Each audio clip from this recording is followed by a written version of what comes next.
Welcome to Fashion Reverie Talks. I'm Carl Ayers. I am Tiana Ibrahimovic. And I am Cicely Daniels.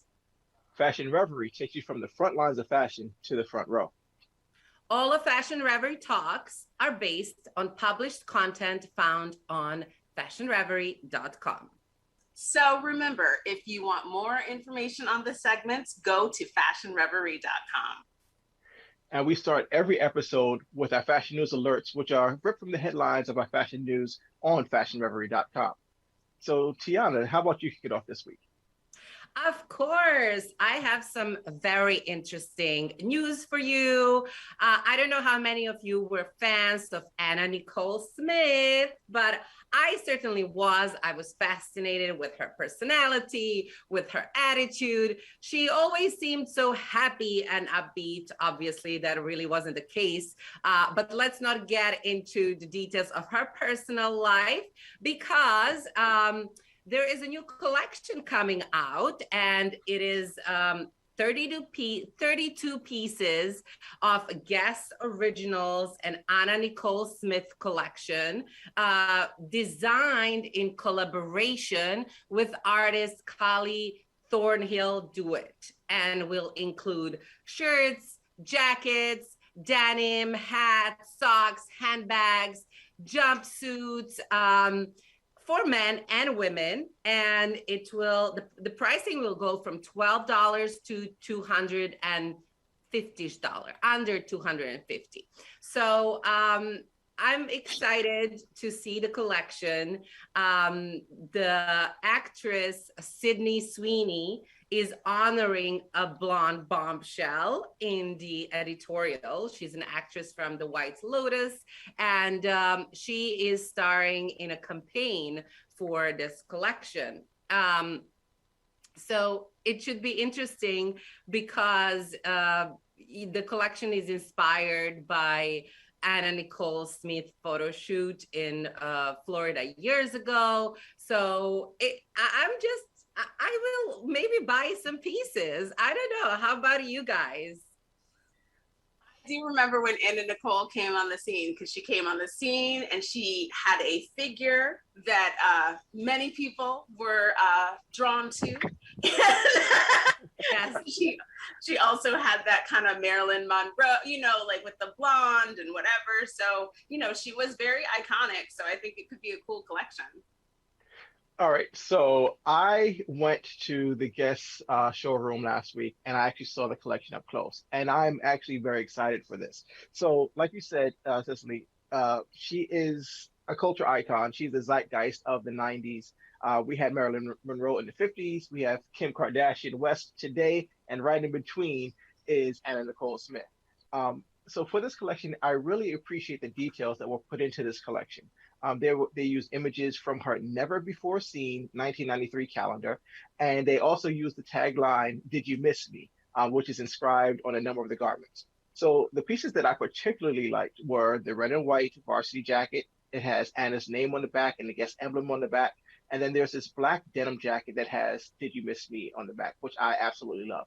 So I think that even though this is for the fall, I think there will be a resurgence in the popularity of this collection around Valentine's Day in February, because it just looks so like almost like romantic iconography. And so if you or anyone else sees me rocking these pieces continuously throughout the season, just mind your business and let me go about what I'm doing. Thanks. Well, I like that slogan for Guess. Yeah. There you go. And I like that slogan, "Did you miss me?" That's cute. That's yes, catchy. exactly. Especially for Valentine's Day. You know, for those of us or those of whoever will not have a Valentine's, did you miss me? I don't know. For me, I'm gonna say it's all year. Like, we're coming out of the pandemic. I'm gonna like show up everywhere. I'm gonna get that jacket and I'm gonna be like, boom, Did you miss me? to everyone. Did you miss me? Did you miss me? Well, speaking of fun and exciting new collections, 7-time Super Bowl winner Tom Brady, and I have to say that because Jesus, that's a lot of times, Yeah. is launching a fashion collection. Now, most of you know that Tom Brady has, a slightly uber famous wife. You might, know of supermodel Giselle Bundchen. And so you might think, oh, that totally makes sense. But people do what they're going to do. It's starting now. It's been in development for some time, apparently. It's going to launch in December, called Brady. And it's going to be a menswear collection. They're touting their innovative technologies, their different advanced fabric use, and their sustainable practices to help bring people in. And it's going to be sold direct to consumer on a website, brady-brand.com.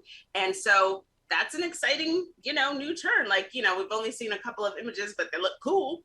You know what I mean? Definitely, like, for like particularly men that are looking for something maybe that's like a little sporty but a little cool looking. That's the vibe.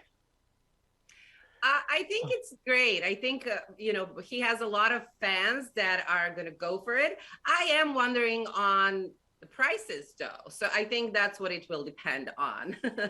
Direct to consumer. We'll find out what that price point is, I guess. Yeah. Well, direct to consumer, cuts out the middleman of a retail store, so that may lower the price. But all right. So I'm a New Yorker, born and raised. So New York Jets, New York Giants, that's who I'm rooting for. Tom Brady, yes, he's great, but moving along. Okay. So as you mentioned, he's been married to Giselle Bundchen for 12 years, and he's just now starting this collection, which reportedly has been in the process for 3 years already.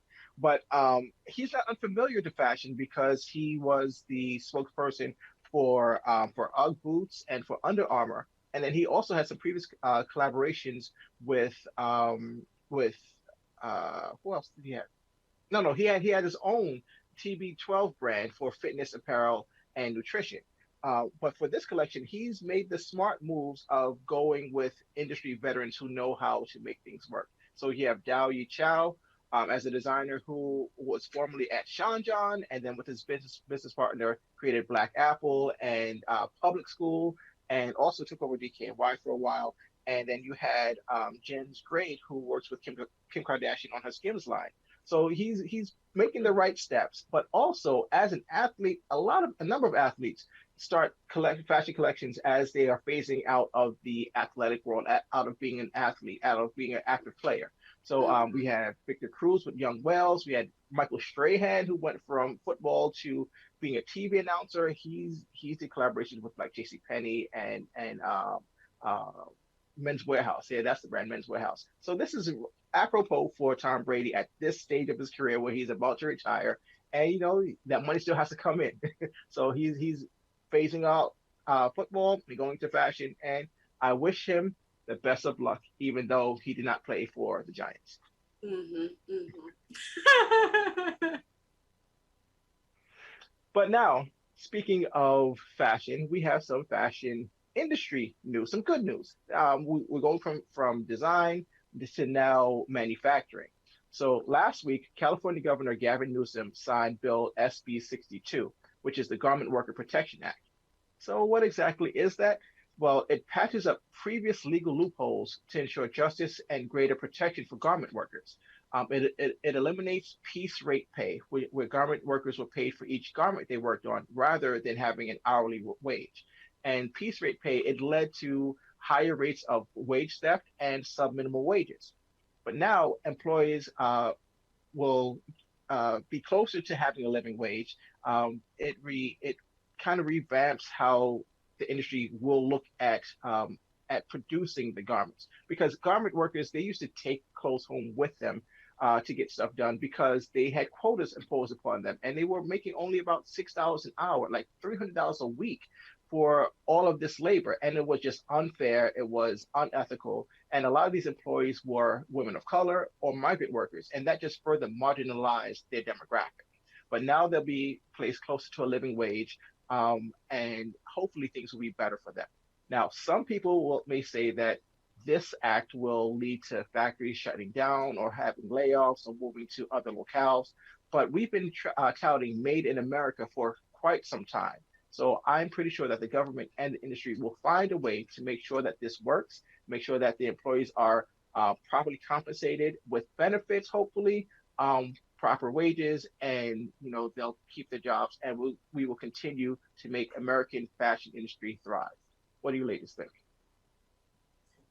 I mean, of course. Oh no, go ahead. You go ahead. Oh, no, I just wanted to say, shout out to California for that. I think other states should follow.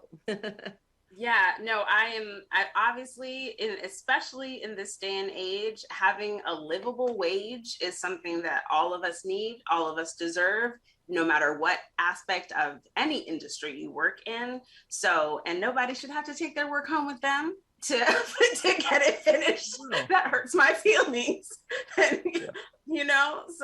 So I, more power to the workers. I hope they get everything that they are asking for and more, because it's obviously it's time.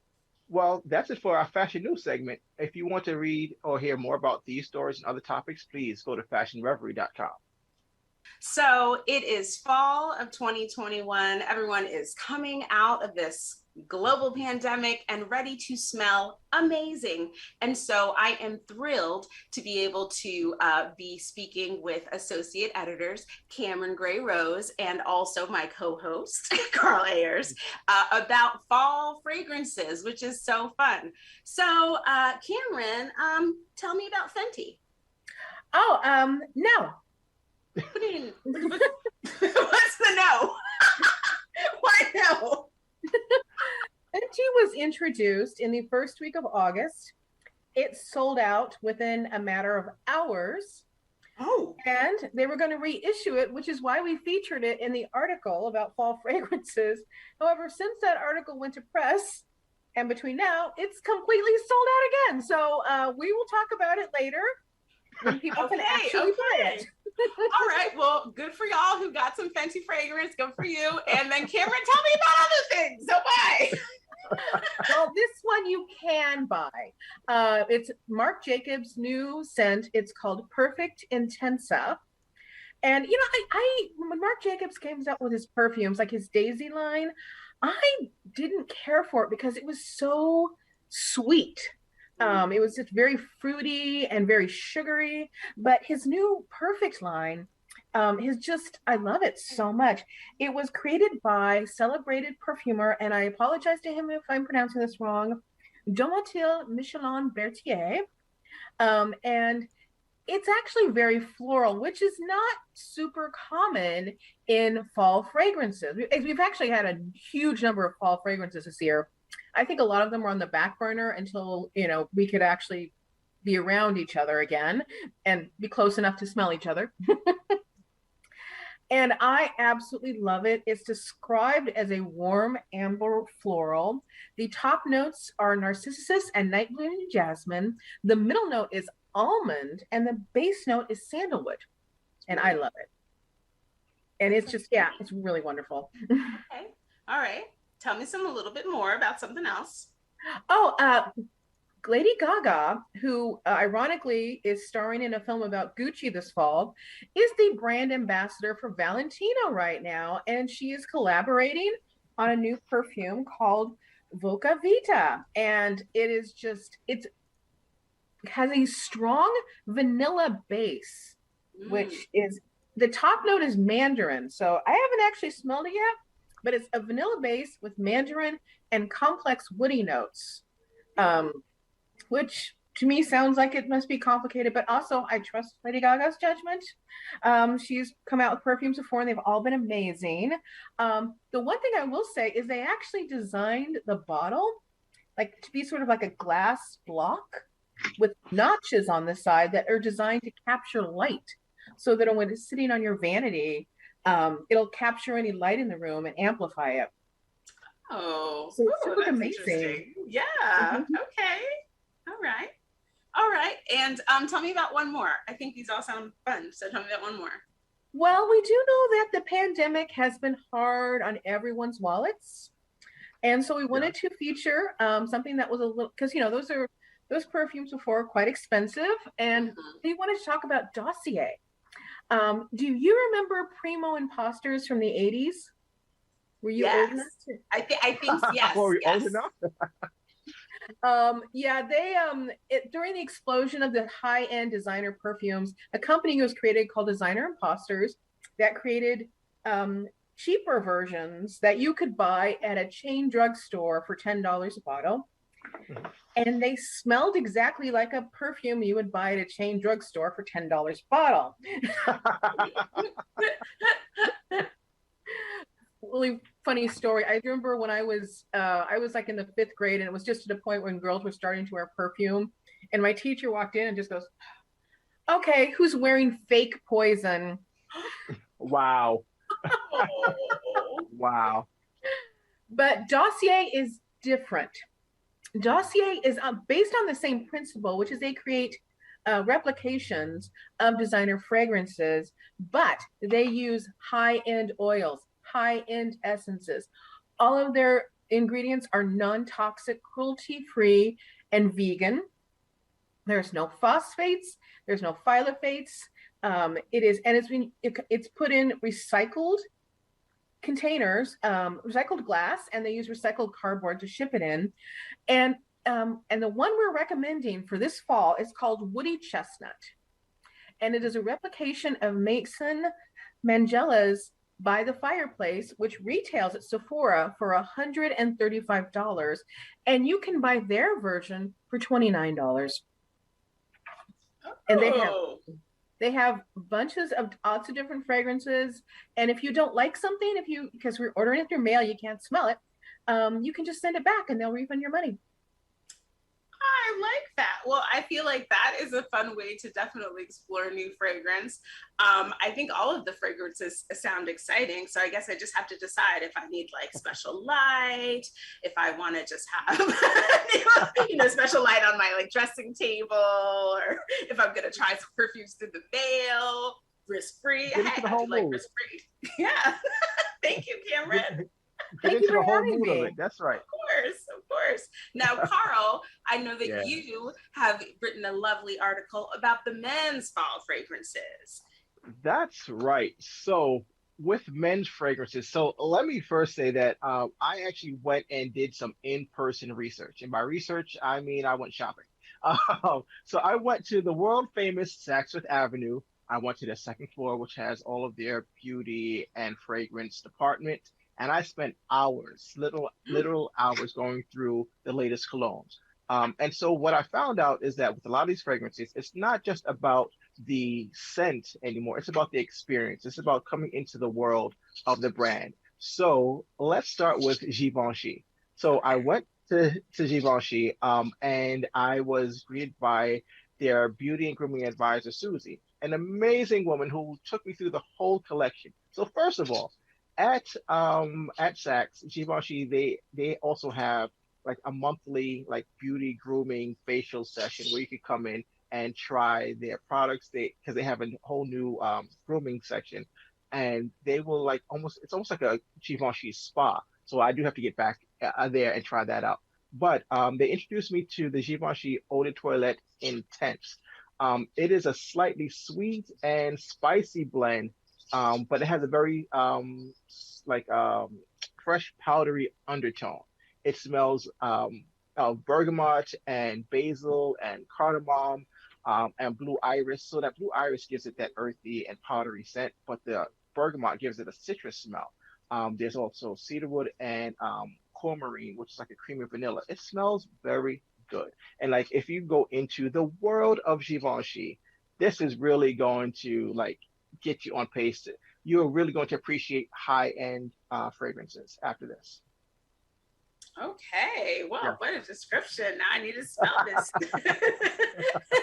Gentleman Eau de Toilette Intense by Yes, Givenchy. exactly, exactly. I also like that title. But so now speaking of the world of fragrance, I want to take you on a midnight stroll with Gucci.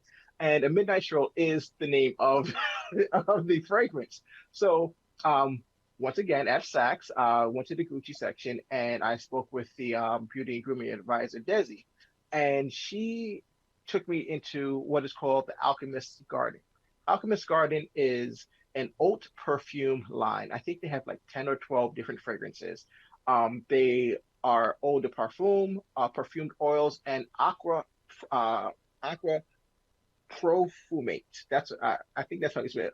Profumate. Well, it means scented waters. So basically, you have like different intensities of liquid, so that they can be layered, they can be intensified, or they can be softened based on, and they can also be mixed and matched based on your preference. And they come in this black lacquered glass with gold accents, so they look like bottles from an old alchemist or old apothecary shop.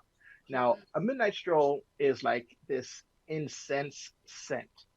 It's like it has smoked cade wood and fresh cypress. It's like, how do I say? A dark, smoky, yet fresh scent, like you've just come across this like hidden opium den in the Middle East. It is intense. Yeah, you like that, right? That's a very good description. But it smells so great. It's so deep and mystifying. It's really an incredible scent. It sounds interesting. I won't find myself probably in an opium den in the Middle East, so this will be like Me- my. I have to like smell it on you or put it on my husband or something like that, and be like, I'm in an opium den. For the record, neither will I. For the record.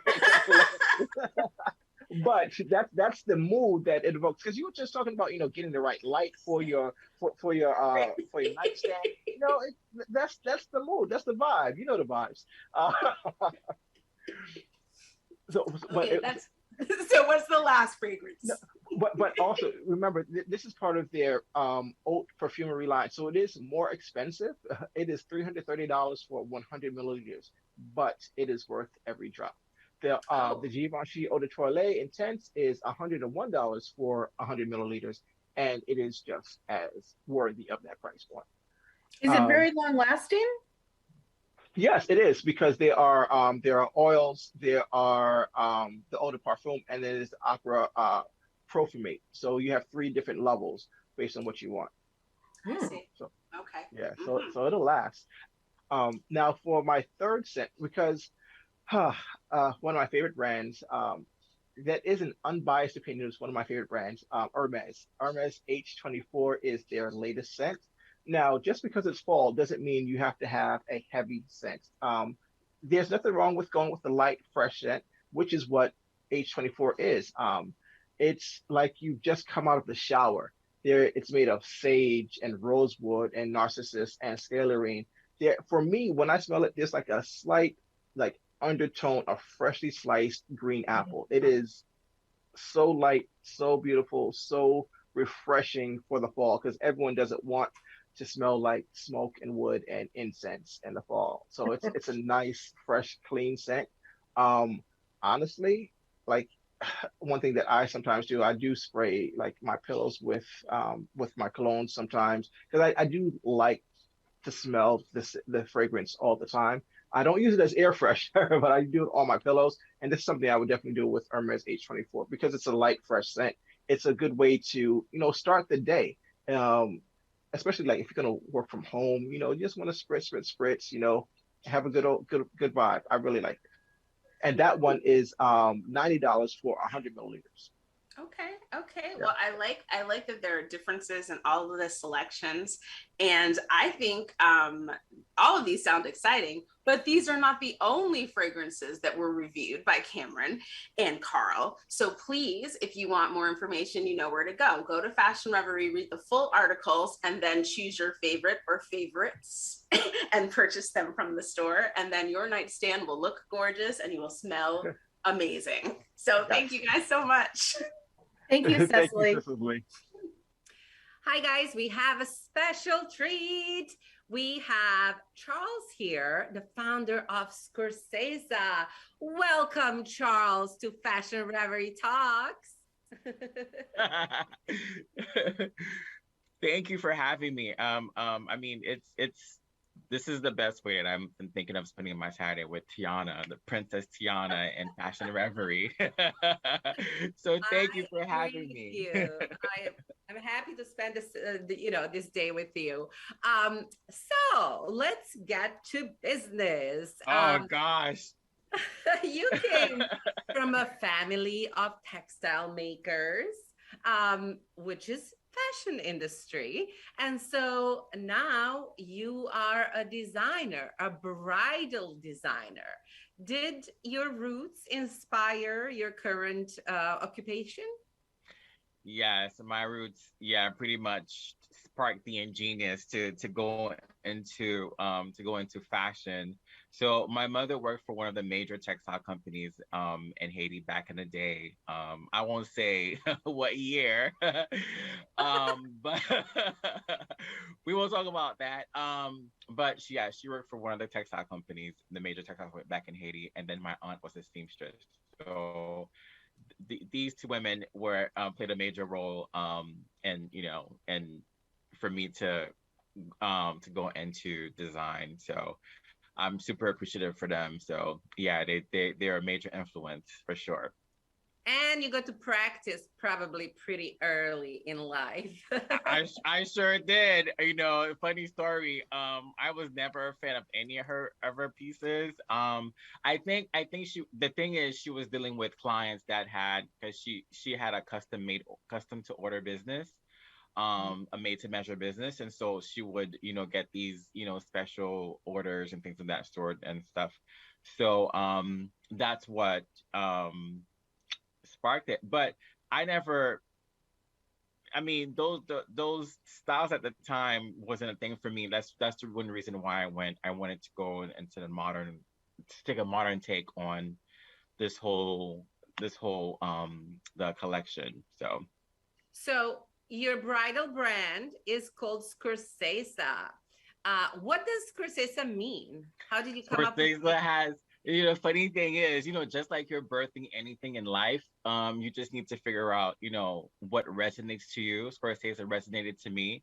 So the funny thing is, I thought about it, just one night, and then coming up to my birthday, I was like, oh, so initially I was gonna call it Scorpia. But I was Ah, like, well, I was like, oh my God, you're that does not make Scorpio, sense. right? Right. So I was like, that doesn't make sense at all. So my middle initial, so my full name is Chalkovsky. So I use the Scorpio and then the initials of my grandmother's. So I broke it down. So the alluring aspect of Scorsese is the whole Scorpio disposition. It's crazy, but it's working. So Being a um Scorpio myself, I really okay. appreciate this explanation. We're a little spicy, we're a little spicy. So that's And the very whole. non-traditional. So your collection is very non-traditional. For a non-traditional bride, why that direction? You kind of already started explaining, but let's hear the full story. Right. So for me, I thought the idea was to because with brides, there are different levels of brides. There's that one bride that we don't talk about as much in terms of the courthouse bride and the bride that's a little bit more daring, like they won't wear white for their nuptials or etc.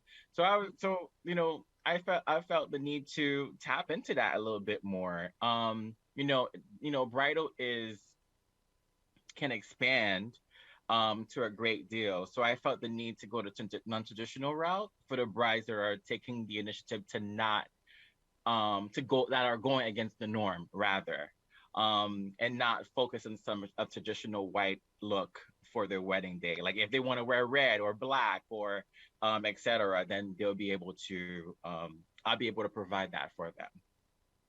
That's Yeah. great. That's really great. I love that you brought up that they are not really mentioned a lot, the brides that are maybe less lower maintenance, let's put it that way, I guess. Exactly. But I know for your wedding day, we want something voluminous. So for Yeah, no sure. low maintenance.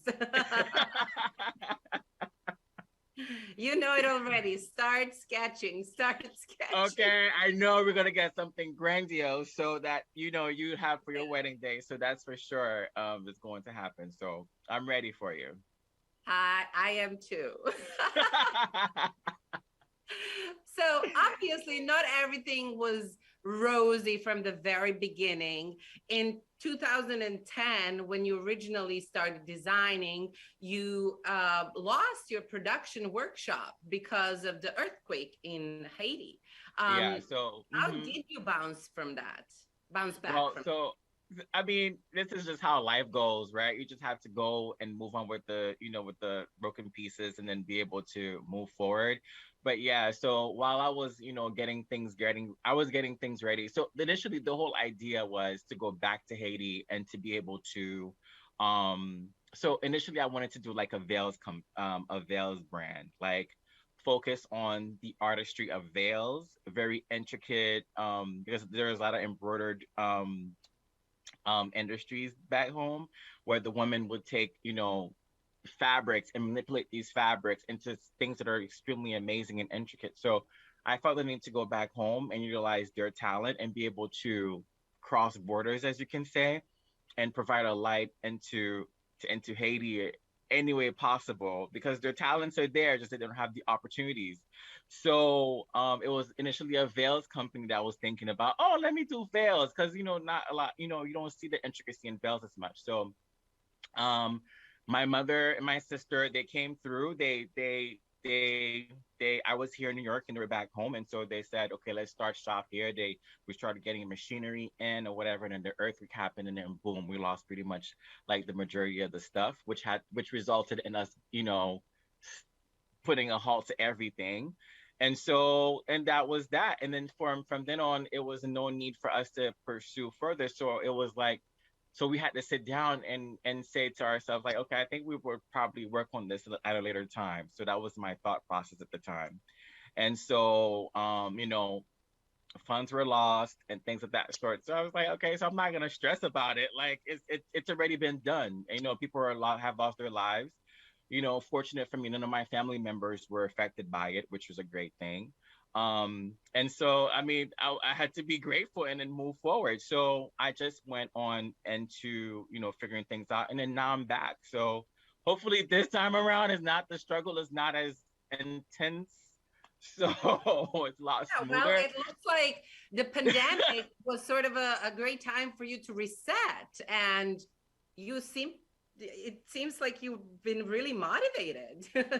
Listen, this time around, I know, as Scorpios, as you know, when it comes to our passion, we're extremely passionate about something, and we're going to go full force. So I'm going full throttle. Like there's no going back. I think this is my time now. I've taken a back seat in terms of figuring out my industry and what it's like, and and things of that sort. So I think now I'm ready. Now I'm ready to really go full force with my vision and I guess put a stamp on Yeah. these brides' lives. So Well, I think it's really great that you're already part of CFDA calendar. You've been featured in quite a high-end magazines. And so, I mean, what is your inspiration for this next bridal collection? so pretty much the inspiration for Squarespace is will continuously be inspired by Haiti, the women of my life and the woman that I grew up with. So the inspiration specifically for this season is a small wedding in Provence. Provence is like in the countryside. So for me, I never thought like I'm not, I mean, even things are always intimate for me. I never felt the need to have a big production for everyone to see. So it's just the inspiration was drawn by a specific location in Haiti. And then, and then working around it and then providing that post-colonial feel. In terms of the detailing and the textures and the fits and things of that sort, and that's what you'll see Wednesday, October 6th. Fantastic. So this time around, it will be online on CFDA, correct? Right. So it's going to be, so you'll see the full collection at 2:30, CFDA Runway 360. It'll go live at 2:30 on Wednesday, October 6th. So I'm pretty excited because we shot the collection like a few days ago. And I'm really excited about it. There's a lot of bridal separates. One of our things is bridal separates, which I feel could be an investment piece throughout your wardrobe. I'm also considering yeah, your wardrobe as well. So I'm excited. So I'm excited for everyone to see it. But October 6th, 2:30, CFDA Runway 360. So what is next after this presenting this bridal collection? Do you have any plans for runway or bigger events starting next season? Yes, yes. So hopefully I am not going I think my thought process behind pushing forward my passion is to also understand, the scaling process. So eventually I would want to show for next season for sure. I mean, for the industry to be able to see, the products in person, which is another great thing for me, and also to expand a way of, having a showroom, perhaps, and things of that sort, expand the business, I mean, I'm a young brand and you lack resources and then you have to scale up corporately. But in terms of next season is concerned, I would love to have a presentation, and I am inviting you, of course. So we have to invite the princess. So and everyone else that's also part of the Fashion Reverie team to be a part of the journey. I mean, I call it a journey because it's something that that you're pushing forward. But yeah, that's one of the ideas. There's so many ideas and so many plans and so many thoughts, but that's one for sure. Thank you so much, Charles, for chatting with us. And I can't wait to see what's next. And for all of our viewers, go check out Scorsese. Thank you for having me. And I look forward to sharing the world of Scorsese with you all at a later time. So thank you so much. Thank you, Charles. Bye. Well, viewers, that's it for this episode of Fashion Reverie Talks. We would like to thank our special guest, fashion designer Charles Dieuguste, and associate editor Cameron Gray Rose for joining us. For more information on these and other stories, go to fashionreverie.com. Thanks for watching, and we'll see you next time.